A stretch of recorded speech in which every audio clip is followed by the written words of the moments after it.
আনুষ্ঠানিকতা।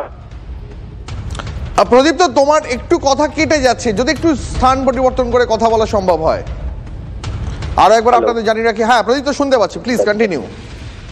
জ্যোতিপ্রিয় মল্লিকের ক্ষেত্রে যে সিদ্ধান্ত বিধানসভায় নেওয়া হয়েছে তাকে দুটি কমিটিতে মূলত রাখা হয়েছে, একটি বিদ্যুৎ এবং অচিরাচরিত শক্তির যে কমিটি রয়েছে সেখানে, এবং তার পাশাপাশি লোকাল ফান্ড কমিটিতে তাকে রাখা হয়েছে। এবং তারই সঙ্গে জ্যোতিপ্রিয় মল্লিক যে আনুষ্ঠানিকভাবে জেল মুক্তি ঘটেছে তার সেই বিষয়টিও বিধানসভার যে বুলেটিন রয়েছে সেই বুলেটিনেও প্রকাশিত হয়েছে। অর্থাৎ এবার বিধায়ক হিসাবে জ্যোতিপ্রিয় মল্লিক তার যে পুরনো যে কাজকর্ম সেই কাজকর্মে তিনি ফিরতে পারবেন, এবং এক্ষেত্রে তিনি যাতে দ্রুত ফিরতে পারেন তার জন্য বারংবার বিধানসভায় এসে দরবার করতে দেখা গিয়েছে হাবড়ার তৃণমূল বিধায়ককে।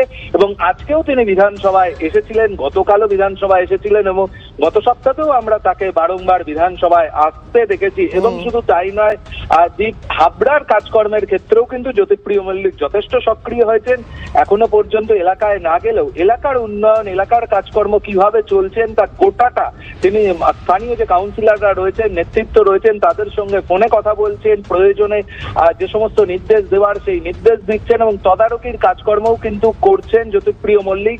সূত্র মারফত যা জানা যাচ্ছে তাতে সরস্বতী পুজোর পর হয়তো হাবড়াতে তিনি যাবেন। একেবারে প্রদীপ্ত, সঙ্গে থাকো। আরো একটা অত্যন্ত গুরুত্বপূর্ণ আপডেট আপনাদের জানাবো এই মুহূর্তে লেটেস্ট যে আপডেট পাওয়া যাচ্ছে, আগামী 10ই ফেব্রুয়ারি তৃণমূল বিধায়কদের সঙ্গে বৈঠক করবেন মুখ্যমন্ত্রী মমতা বন্দ্যোপাধ্যায়। আরো একবার জানাই আপনাদের, আগামী 10ই ফেব্রুয়ারি তৃণমূল বিধায়কদের সঙ্গে বৈঠক মুখ্যমন্ত্রীর। বিধানসভায় বাজেট অধিবেশনের শুরুর দিনই তৃণমূল পরিষদীয় দলের সঙ্গে বৈঠক করবেন তিনি।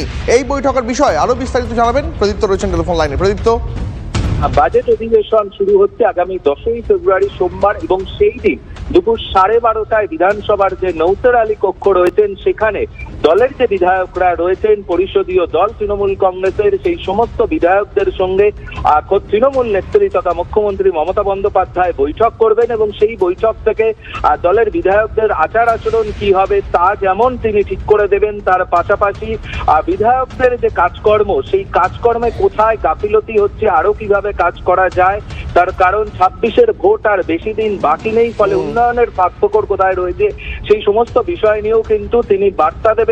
এবং তোমার মনে থাকবে যে শেষ বিধানসভার অধিবেশনে পরিষদীয় দলের বৈঠকেই কিন্তু মমতা বন্দ্যোপাধ্যায় স্পষ্ট করেছিলেন যে দলের কাজকর্ম তিনিই সবটা পরিচালনা করবেন। একেবারে প্রদীপ্ত, অনেক ধন্যবাদ তোমাকে, অনেক ধন্যবাদ।